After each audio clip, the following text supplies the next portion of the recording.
Hello students, आज हम start करने वाले हैं इनऑर्गेनिक केमिस्ट्री का पहला चैप्टर जिसका नाम है पीरियोडिक टेबल।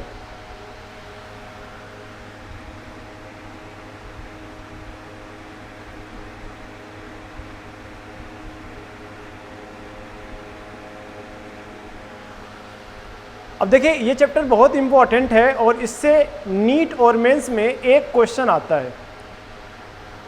अब ये पीरियोडिक टेबल जो है हमारा, इसका यूज़ पूरे इनऑर्गेनिक केमिस्ट्री में होगा, तो ये चैप्टर जो है बहुत ज़्यादा इम्पॉर्टेंट है पूरे इनऑर्गेनिक केमिस्ट्री के व्यू से। ओके, तो चलिए स्टार्ट करते हैं पीरियोडिक टेबल। अब देखिए, पीरियोडिक टेबल होता क्या है, तो ये हमारा हो गया टेबल। ओके, टेबल इसको बोलते हैं हिंदी में सारणी। एलिमेंट को उनके प्रॉपर्टी के बेसिस पे टेबुलर फॉर्म में रखना, यह कहलाता है पीरियोडिक टेबल, राइट। अब इस चैप्टर को हमने 2 टाइप से क्लासिफाई किया है। Classification of element and periodicity in properties, right. तो पीरियोडिक टेबल को हमने 2 टाइप से क्लासिफाई किया है, classification of element and periodicity in properties. अब देखिए, स्टार्टिंग हम लोग करेंगे क्लासिफिकेशन ऑफ एलिमेंट से, पहले ये पढ़ेंगे, इसके बाद पीरियोडिसिटी इन प्रॉपर्टीज पढ़ेंगे और इसी के साथ हमारा चैप्टर खत्म हो जाएगा। ओके, तो चलिए स्टार्ट करते हैं classification of element. Classification of element, और इसमें हम लोग स्टार्ट करेंगे लेवाइजर क्लासिफिकेशन।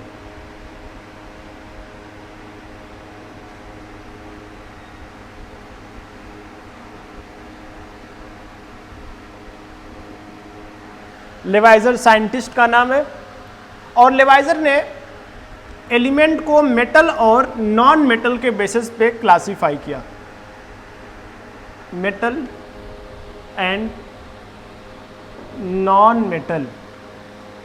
ओके, लेवाइजर ने मेटल की प्रॉपर्टी बताई कि मेटल हमारे जो होते हैं वो हार्ड होते हैं, नॉन मेटल बिल्कुल अपोजिट मेटल के ये होते हैं सॉफ्ट। मेटल जो होते हैं ये आपके गुड कंडक्टर होते हैं, good conductor of heat and electricity. और मेटल के बिल्कुल अपोजिट नॉन मेटल जो होंगे ये होंगे आपके बैड कंडक्टर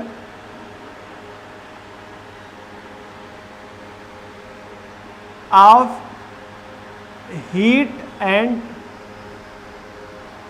इलेक्ट्रिसिटी। अब देखिए, लेवाइजर का कहना था जो मेटल हमारे होते हैं ये होते हैं सोनोरस एंड लस्टर्स।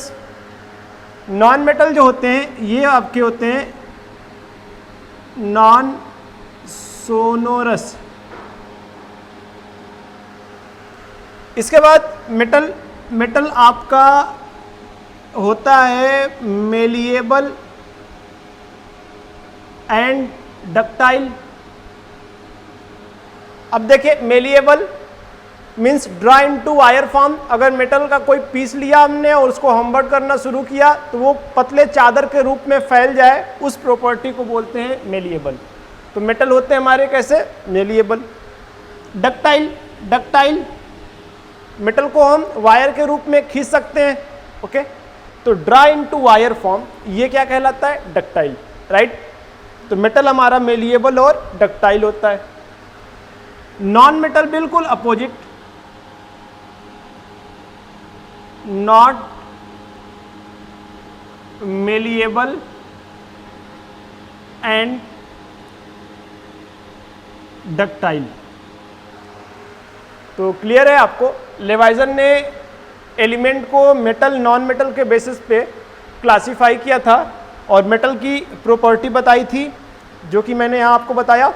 और बिल्कुल इसके अपोजिट नॉन मेटल की प्रॉपर्टी बताई थी, राइट। चलिए अभी अभी हमने आपको लेवाइजर क्लासिफिकेशन बताया। लेवाइजर ने मेटल और नॉन मेटल के बेसिस पे एलिमेंट को क्लासीफाई किया था, और आपने देखा कि लेवाइजर ने मेटल की प्रॉपर्टी बताई, नॉन मेटल की प्रॉपर्टी बताई, लेकिन लेवाइजर जो है ये फेल हो गए। ओके, तो क्या था इनका ड्रॉबैक, वही हम लोग को अब पढ़ना है। तो देखिए इनका ड्रॉबैक था कि कुछ मेटल जो हमारे ऐसे थे वो सॉफ्ट होते थे, और लेवाइजर का कहना था मेटल हार्ड होना चाहिए। कुछ ऐसे एलिमेंट थे जो मेटल और नॉन मेटल दोनों की तरह बिहेव करते थे, जिनको मेटलाइड या सेमी मेटल कहते हैं। साइंटिस्टों ने पूछा इनको कहाँ रखें, आप तो मेटल और नॉन मेटल के बेसिस पे एलिमेंट को रखने की बात कही, फिर मेटलाइड या सेमी मेटल को कहाँ रखा जाए पीरियोडिक टेबल में। तो इन्होंने उसके बारे में कोई एक्सप्लेनेशन नहीं दी और ये फेल हो गए। ओके, तो रिजेक्ट कर दिया गया इनको। तो यहाँ पर हम लिख सकते हैं ड्रॉबैक ऑफ लेवाइजर क्लासिफिकेशन। अब देखिए फर्स्ट है आपका सोडियम। सोडियम ये आपका सॉफ्ट होता है पनीर की तरह, राइट, और अकॉर्डिंग टू लेवाइजर ये हार्ड होना चाहिए क्योंकि मेटल है। ऐसे ही Hg ये हमारा लिक्विड होता है रूम टेम्परेचर पे, मीन सॉफ्ट होता है, और अकॉर्डिंग टू लेवाइजर अगर Hg हमारा मेटल है तो हार्ड होना चाहिए। ऐसे ही नेक्स्ट सेमी मेटल या फिर मेटलाइड।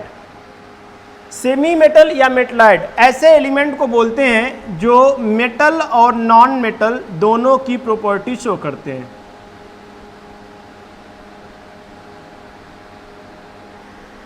और साइंटिस्टों ने पूछा कि सेमी मेटल या मेटलाइड को पीरियोडिक टेबल में कहाँ प्लेस दें, तो इन्होंने इसके बारे में कोई एक्सप्लेनेशन नहीं दी थी। तो ये ड्रॉबैक थे और इसीलिए लेवाइजर क्लासिफिकेशन को रिजेक्ट कर दिया गया। अब चलिए, अब मैं आपको ट्रिक बता रहा हूँ कि किस टाइप के एलिमेंट को हम मेटल बोलेंगे। तो इसकी ट्रिक देख लो आप।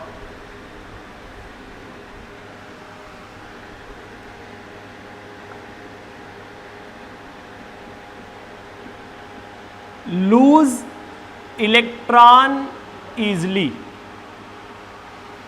shine and good conductor of heat and electricity। अब देखिए नेचर का कोई एलिमेंट जिसके अंदर ये तीनों प्रॉपर्टी होगा वो हमारा मेटल कहलाएगा। अगर इन तीनों में से कोई एक प्रॉपर्टी अगर मान लो मिस हो जाती है तो फिर वो हमारा मेटल नहीं कहलाएगा। ओके, तो मेटल होने के लिए ये तीनों प्रॉपर्टी का एक साथ एग्जिस्ट करना मस्ट है क्या ये तीनों? तो फर्स्ट है लूज इलेक्ट्रॉन इजली, ओके, और सेकेंड है शाइन। अब समझना, सिस्टम इलेक्ट्रॉन को अगर लूज करेगा तो शाइन करेगा, मतलब ये दोनों प्रॉपर्टी एक साथ एग्जिस्ट करती है। जब भी इलेक्ट्रॉन को एलिमेंट लूज करेगा तो शाइन करेगा। अगर साथ में वो गुड कंडक्टर हो हीट और इलेक्ट्रिसिटी का, तो हम कह सकते हैं कि तीनों प्रॉपर्टी एलिमेंट के अंदर है, फिर उस टाइप के एलिमेंट को हम बोलेंगे मेटल, राइट। चाहे हार्ड हो चाहे सॉफ्ट कोई फर्क नहीं पड़ता, चाहे सोनोरस हो चाहे ना हो कोई फर्क नहीं पड़ता, चाहे मेलिएबल डक्टाइल हो चाहे ना हो कोई फर्क नहीं पड़ता, राइट। एग्जाम्पल के तौर पे जो हमने लिया है ये सोडियम Hg, यही देख लो आप। अब देखो ये है आपका सोडियम। सोडियम जो होता है ये इलेक्ट्रॉन लूज करता है, ओके, 1 इलेक्ट्रॉन लूज करेगा। अब देखिए चूंकि सोडियम इलेक्ट्रॉन लूज कर रहा तो शाइन भी करेगा, तो बताइए सोडियम के अंदर दोनों प्रॉपर्टी है? हाँ है, लूज भी कर रहा शाइन भी करेगा। अब देखो third, good conductor of heat and electricity. तो जब मैं आपको एस ब्लॉक पढ़ाऊंगा तो आपको मैं बताऊंगा कि सोडियम और पोटेशियम, तो सोडियम भी मेटल, पोटेशियम भी मेटल, ओके, दोनों मेटल आपस में मिक्स करेंगे तो इसको बोलते हैं मिक्स्ड मेटल, राइट। और इसी मिक्स्ड मेटल को हम अलाय के रूप में जानते हैं, तो इसको क्या बोलेंगे, अलाय। तो सोडियम पोटेशियम को जब मिक्स करेंगे तो ये बनेगा सोडियम पोटेशियम का अलाय, और इस अलाय का यूज करते हैं गैल्वेनोमीटर में हाई टेम्परेचर मेजर करने के लिए 700 से 800 डिग्री सेंटीग्रेड का। तो बताइए, जो हमारा सोडियम है इलेक्ट्रॉन भी लूज कर रहा, शाइन भी कर रहा, और हीट का गुड कंडक्टर भी है, तो हम कहेंगे कि ये हमारा कुछ और नहीं है, ये क्या है, मेटल है, राइट। ऐसे ही नेक्स्ट Hg 2++2 इलेक्ट्रॉन। अब मैं आगे जब आपको इनऑर्गेनिक केमिस्ट्री में डी एंड एफ ब्लॉक पढ़ाऊंगा तो Hg के बारे में डिटेल में वहां पे बात करेंगे हम लोग। फिलहाल मैं यहाँ बताना चाहता हूँ कि Hg जो है हमारा वो इलेक्ट्रॉन लूज करता है। अब इलेक्ट्रॉन लूज करेगा तो शाइन करेगा, क्योंकि दोनों चीज़ें एक साथ होती है। ये जब भी इलेक्ट्रॉन लूज करेगा तो पक्का शाइन करेगा। तो Hg इलेक्ट्रॉन लूज करता है, शाइन भी कर रहा। अब देखिए, जब फीवर हो जाता है आपको, तो फीवर मेज़र करने के लिए हम थर्मामीटर का यूज़ करते हैं, और थर्मामीटर के अंदर हमारा होता है Hg, ओके। तो Hg हमारा, Hg से जो है हम हीट मेजर कर रहे हैं कह सकते हैं। तो Hg क्या है, good conductor of heat, okay. तो हम कहेंगे कि हाँ, ये जो हमारा Hg है इसके अंदर ये तीनों प्रॉपर्टी है। अगर तीनों प्रॉपर्टी है तो फिर हमारा Hg क्या कहलाएगा, Hg भी हमारा मेटल है, राइट। तो यहाँ तक आपको क्लियर है। देखिए, अभी अभी हम लोगों ने क्लासिफिकेशन ऑफ एलिमेंट में स्टार्ट किया था लेवाइजर क्लासिफिकेशन, जो कि आपको पूरी तरह से क्लियर था, ख़त्म हो चुका है लेवाइजर क्लासिफिकेशन। अब बात करते हैं एलिमेंट की क्लासिफिकेशन की। तो एलिमेंट की क्लासिफिकेशन जो है 2 टाइप से किया गया है, एक उनके मास के बेसिस पे और दूसरा उनके एटॉमिक नंबर के बेसिस पे, ओके। तो मैं आपको समरी बताने वाला हूं। Classification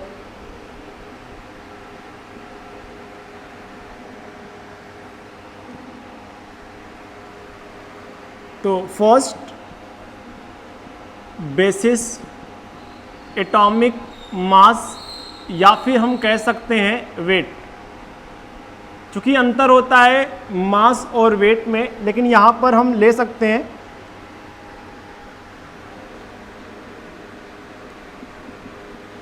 atomic number. अब देखिए, एटॉमिक मासेस के बेसिस पे इसको हम बोलेंगे क्लासिकल पीरियोडिक टेबल। तो जो हमारा क्लासिकल का मतलब होता है ओल्ड, पुराना। तो जो हमारा क्लासिकल पीरियोडिक टेबल है इसका बेसिस है एटॉमिक मास या एटॉमिक वेट। वैसे तो मास और वेट में अंतर होता है, लेकिन यहाँ पर मास इक्वल टू वेट ले सकते हैं, पूरी तरह सही नहीं है, लेकिन यहाँ कन्फ्यूजन क्रिएट ना करना, हम ले सकते हैं मास या वेट। अब दूसरा है आपका मॉडर्न पीरियोडिक टेबल। और मॉडर्न पीरियोडिक टेबल, मॉडर्न का मतलब है न्यू, नया, और इसका बेसिस है एटॉमिक नंबर। तो क्लासिकल पीरियोडिक टेबल में जितने भी साइंटिस्ट हम पढ़ेंगे वो एलिमेंट को उनके मास के बिहाफ या वेट के बिहाफ में रखने की बात करेंगे, और मॉडर्न पीरियोडिक टेबल में जो हमारे साइंटिस्ट होंगे वो एटॉमिक नंबर के बिहाफ पे रखने की बात करेंगे। अब देखिए, इसमें फर्स्ट पढ़ेंगे हम लोग प्राउड्स हाइपोथेसिस, सेकेंड पढ़ेंगे इसमें हम लोग डोबेराइनर ट्रायड रूल, थर्ड पढ़ेंगे इसमें हम लोग न्यूलैंड ऑक्टेव रूल, फोर्थ पढ़ेंगे इसमें हम लोग लॉथर मेयर कर्व, फिफ्थ पढ़ेंगे इसमें हम लोग डी चान कोर्टोइस 3D पीरियोडिक टेबल। और इसके बाद इसमें हम लोग लास्ट पढ़ेंगे मेंडलीव्स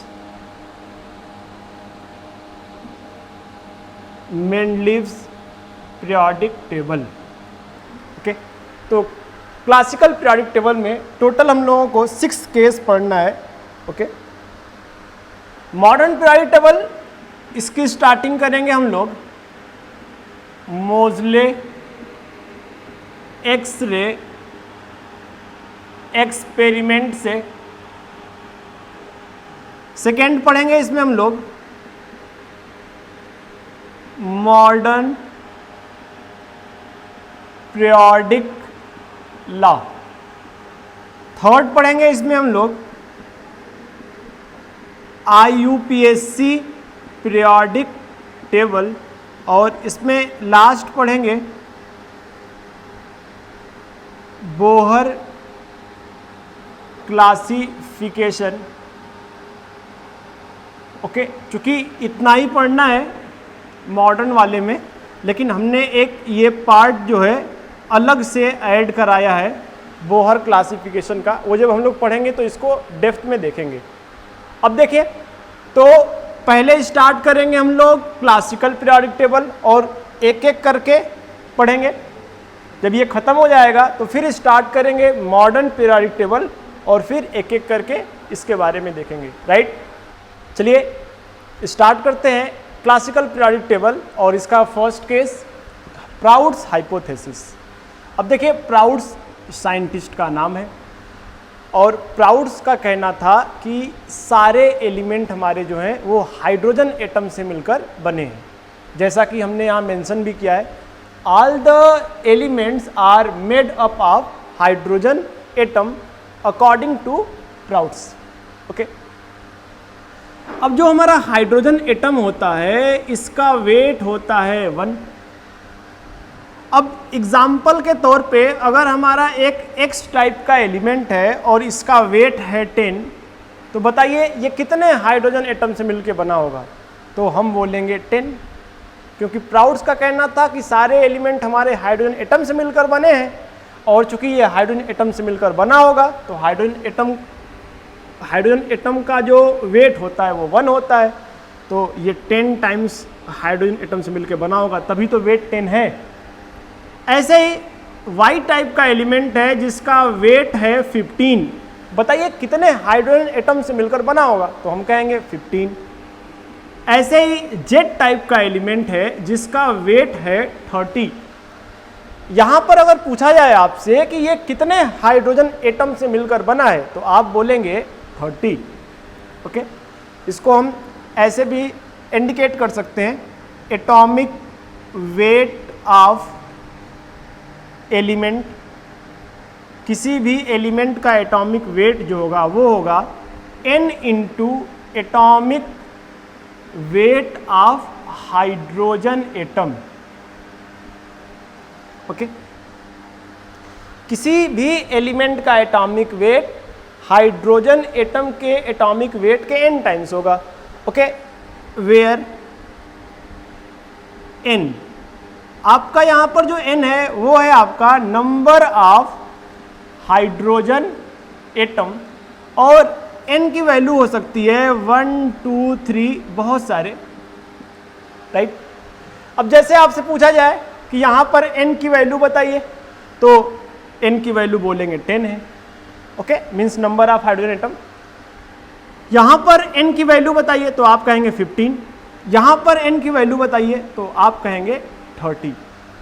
ओके, तो आपको दिखाई पड़ रहा, क्योंकि हाइड्रोजन का वेट 1 होता है और ये आपका इंटेजर नंबर है, तो बाकी सारे जो वेट आ रहे हैं वो इंटेजर फॉर्म में ही आ रहे हैं। ओके, अब ड्रॉबैक देखो इनका, क्या ड्रॉबैक था। अब प्राउड से पूछा गया कि क्लोरीन एक एलिमेंट है जिसका वेट है 35.5। अगर ये हाइड्रोजन से मिलकर बना होता तो इसका वेट इंटेजर होता, या तो 35 होता या तो 36 होता।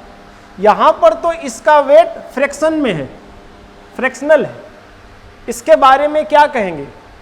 अगर ये हाइड्रोजन एटम से मिलकर बना होता जैसा कि आप कह रहे हैं, तो वेट या तो 35 या तो 36 होना चाहिए, कुल मिलाकर इंटीजर में होना चाहिए, लेकिन यहां ऐसा नहीं है, ये फ्रैक्शनल है। ओके, प्राउड्स इसके बारे में कोई एक्सप्लेनेशन नहीं दिया। साइंटिस्टों ने कहा ऐसे बहुत सारे एलिमेंट हैं जिनका वेट इंटीजर में ना होकर फ्रैक्शनल में है, राइट।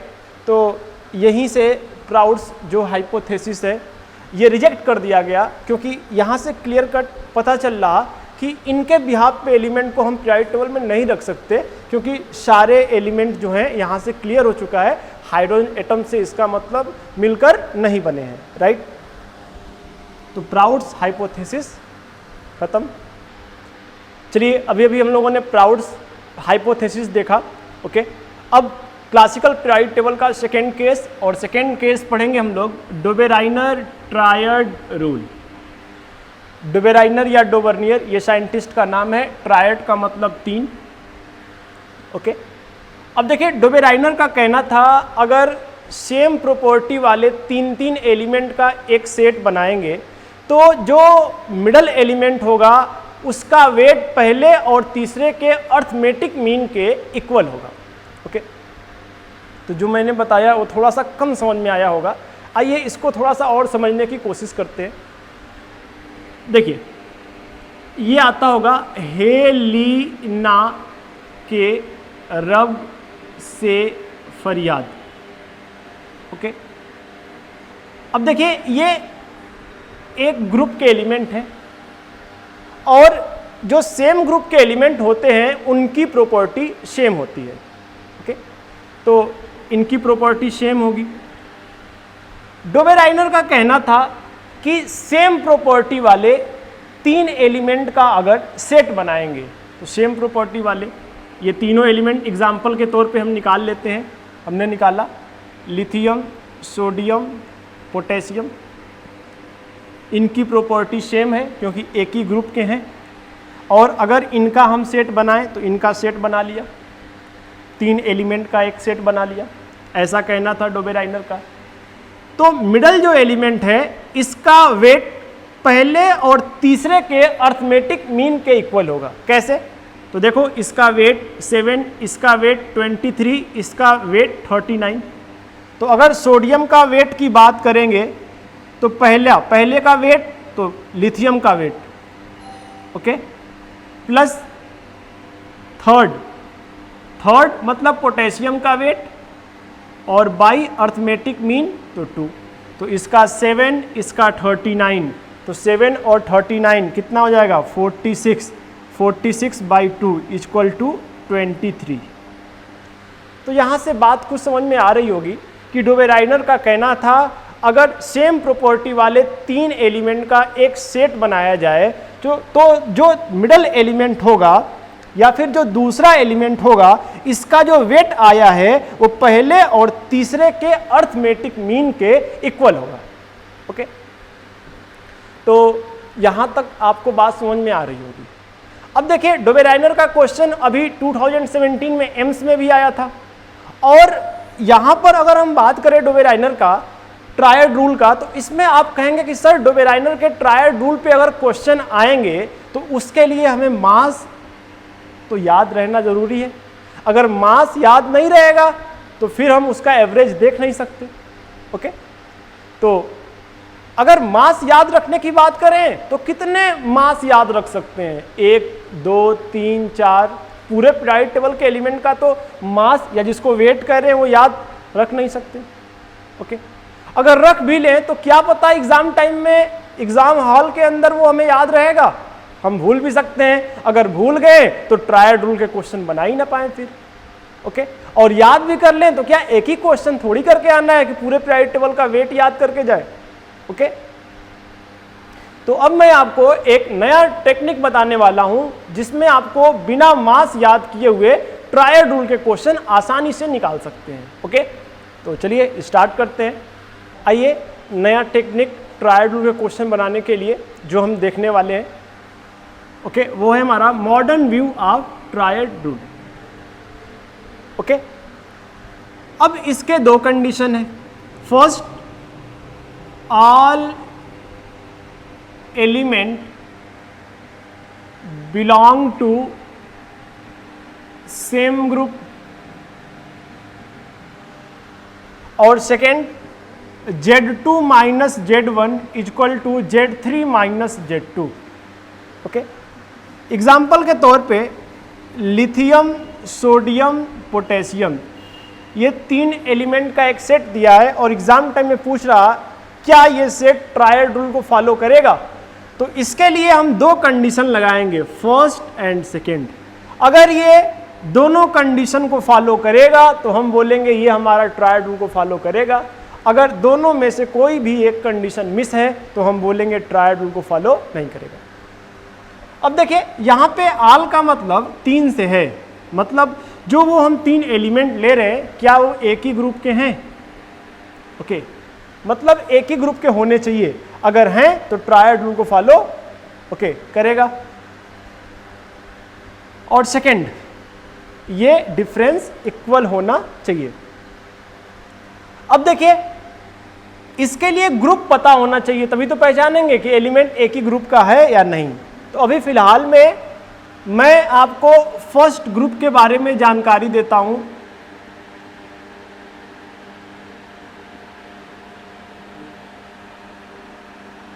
इसकी याद करने की ट्रिक है हेलिना के रब से फरियाद। बाकी पीरियोडिक टेबल जब खत्म हो जाएगा तो हमको पूरा पीरियोडिक टेबल में जितने भी पीरियड, ब्लॉक, ग्रुप ये सब पता हो जाएगा और पूरा पीरियोडिक टेबल याद करने की ट्रिक भी पता चल चुका होगा। तो बहुत सारी चीज़ें एक ही दिन बताई नहीं जा सकती, तो वो हम अल्टरनेट लेक्चर पे आपको क्लियर कट बताएंगे। अभी फिलहाल में आपको ये फर्स्ट ग्रुप जो मैंने बताया है लीना के रब से फरियाद, याद करने की ट्रिक ये पता होनी चाहिए। ओके, तो इसको बोलते हैं फर्स्ट ग्रुप, ग्रुप नंबर 1। अब ये एटॉमिक नंबर याद करने की ट्रिक, तो एटॉमिक नंबर रट्टा नहीं मारना है। एटॉमिक नंबर मैं निकालने की आपको एक टेक्निक बता रहा हूँ। ओके, एटॉमिक नंबर हम निकालते हैं मैजिक नंबर से, मैजिक नंबर, और मैजिक नंबर हमारा होता है 2, 8, 8, 18, 18 एंड 32। इसको बोलते हैं मैजिक नंबर। अब देखिए इसको लगाने से हमारे जो ग्रुप वाले एलिमेंट हैं एक ही ग्रुप के, उनका एटॉमिक नंबर पता चल जाएगा। ओके, अब ये अलग अलग ब्लॉक के लिए अलग अलग है, SPDF 4 ब्लॉक होते हैं और अलग अलग ब्लॉक के लिए अलग अलग है। लेकिन फिलहाल में अभी हम लोग बिल्कुल स्टार्टिंग किए हैं, आज फर्स्ट लेक्चर है, तो जब अलग अलग हम लोग पढ़ेंगे ब्लॉक PDF तो वहाँ पे टेक्निक बताऊंगा इसका अलग अलग। लेकिन अभी इसके लिए तो ये मैजिक नंबर लगाएंगे। अब देखिए हाइड्रोजन का एटॉमिक नंबर होता है 1, ये सबको पता है। 1 में अगर 2 जोड़ दें तो कितना हो जाएगा 3, ये हो जाएगा लिथियम का। 3 में अगर 8 जोड़ दें तो कितना हो जाएगा 11, ये हो जाएगा सोडियम का।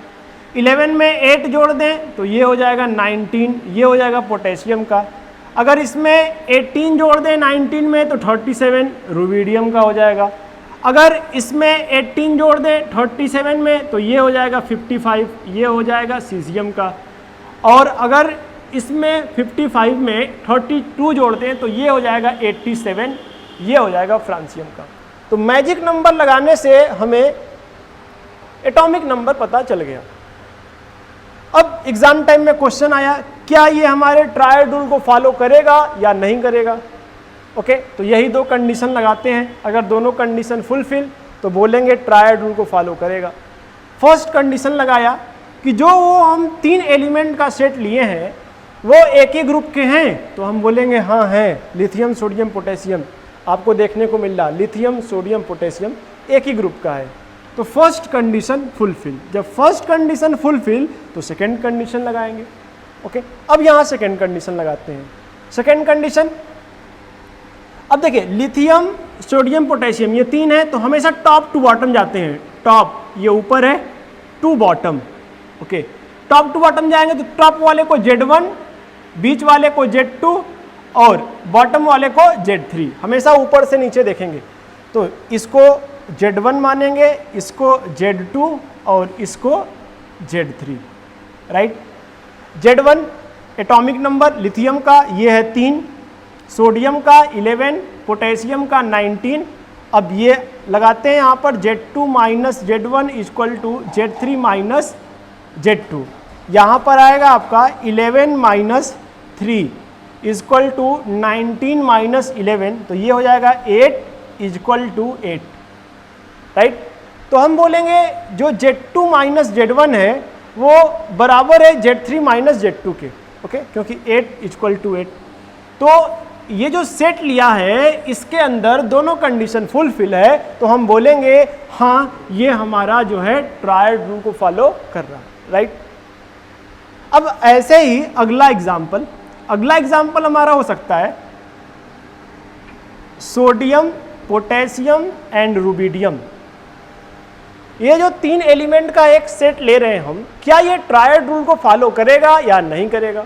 अब क्या करें, इसके लिए फिर से यही दो कंडीशन, अगर दोनों कंडीशन फुलफिल होगा तो हम बोलेंगे हाँ ये ट्रायड रूल को फॉलो करेगा, ओके। और दोनों में से अगर एक भी कंडीशन मिस है तो बोलेंगे ये हमारा ट्रायड रूल को फॉलो नहीं करेगा। फर्स्ट कंडीशन लगाते हैं, all elements belong to same group. All का मतलब वही जो तीन ले रहे हैं वो एक ही ग्रुप के होने चाहिए, हाँ है, तो फर्स्ट कंडीशन फुलफिल, ओके, क्योंकि सोडियम, पोटेशियम, रुबिडियम एक ही ग्रुप के हैं। Second condition Z2 minus Z1 equal to Z3 minus Z2। अब देखिए यहाँ पर सोडियम, पोटेशियम, रुबिडियम की बात हो रही। सोडियम ऊपर है तो इसको Z1, बीच में पोटेशियम तो Z2 और बॉटम में तो हमेशा टॉप टू बॉटम देखते हैं, रुबिडियम तो Z3। अब यहाँ पर Z1 आपका हो गया सोडियम, Z2 पोटेशियम और Z3 रुबिडियम। अब वैल्यू पुट करेंगे, ये 11, ये 19, ये 37 और Z2 minus Z1 equal to Z3 minus Z2, condition लगाया। अब कंडीशन लगाएंगे तो यहाँ पर 19 माइनस 11 इक्वल टू 37 माइनस 19 होगा, तो यहाँ पर 8 और यहाँ पर 18 आएगा, तो 8 नॉट इक्वल टू 18, ओके। तो हम कहेंगे फर्स्ट कंडीशन तो फुलफिल है लेकिन 8 नॉट इक्वल टू 18, मतलब सेकेंड कंडीशन फुलफिल नहीं है। और अगर सेकेंड कंडीशन इसके अंदर फुलफिल नहीं है तो हम बोलेंगे ये जो हमारा सेट है वो ट्रायड रूल को फॉलो नहीं कर रहा, तो ये ट्रायड रूल को फॉलो नहीं कर रहा, ये कर रहा, ओके। क्योंकि ट्रायड रूल को फॉलो करने के लिए दोनों कंडीशन का फुलफिल होना मस्ट है, ओके। तो यहाँ तक क्लियर है आपको। अब देखिए इसके ड्रॉबैक, ओके। ड्रॉबैक जैसा कि आपको देखने को मिल रहा कि डोबे-राइनर ट्रायड रूल रिजेक्ट क्यों हुआ था, तो ड्रॉबैक ये है कि कुछ एलिमेंट अभी अभी देखा वो ट्रायड रूल को फॉलो कर रहे हैं और कुछ हमारे एलिमेंट ट्रायड रूल को फॉलो नहीं कर रहे हैं। तो सारे एलिमेंट ट्रायड रूल को फॉलो नहीं करते थे, तो पहला तो ड्रॉबैक यही हो गया, ओके। अब देखिए ब्लॉक, पीरियोडिक टेबल में हम लोग पढ़ेंगे ब्लॉक, तो ब्लॉक जो होते हैं हमारे 4 टाइप SPDF। ये जो हमारा फर्स्ट ग्रुप एलिमेंट है इसको S ब्लॉक एलिमेंट बोलते हैं। तो आपको देखने को मिल रहा S ब्लॉक के कुछ एलिमेंट ट्रायड रूल को फॉलो किए और कुछ नहीं किए। तो याद रखना S और P के कुछ एलिमेंट ट्रायड रूल को फॉलो करते हैं और कुछ नहीं करते हैं, लेकिन जब बात होती है D ब्लॉक और F ब्लॉक एलिमेंट की तो यहाँ प्रॉपर वे से ये हमारे ट्रायड रूल को फॉलो नहीं करते हैं, राइट। तो इनके ड्रॉबैक, तो ड्रॉबैक क्या है, ऑल द नोन एलिमेंट्स, जितने भी एलिमेंट्स नोन थे उस टाइम उनको ये ट्रायड के रूप में नहीं रख सके, और सेकेंड जब D और F के बारे में बात हुई तो ये पूरी तरह फेल थे, राइट। तो आज के लिए इतना ही। इसके बाद नेक्स्ट लेक्चर जो कि सेकेंड लेक्चर होगा पीरियोडिक टेबल का, उसमें हम लोग स्टार्ट करेंगे न्यूलैंड ऑक्टेव रूल, ओके। है, तो आज के लिए इतना ही, राइट।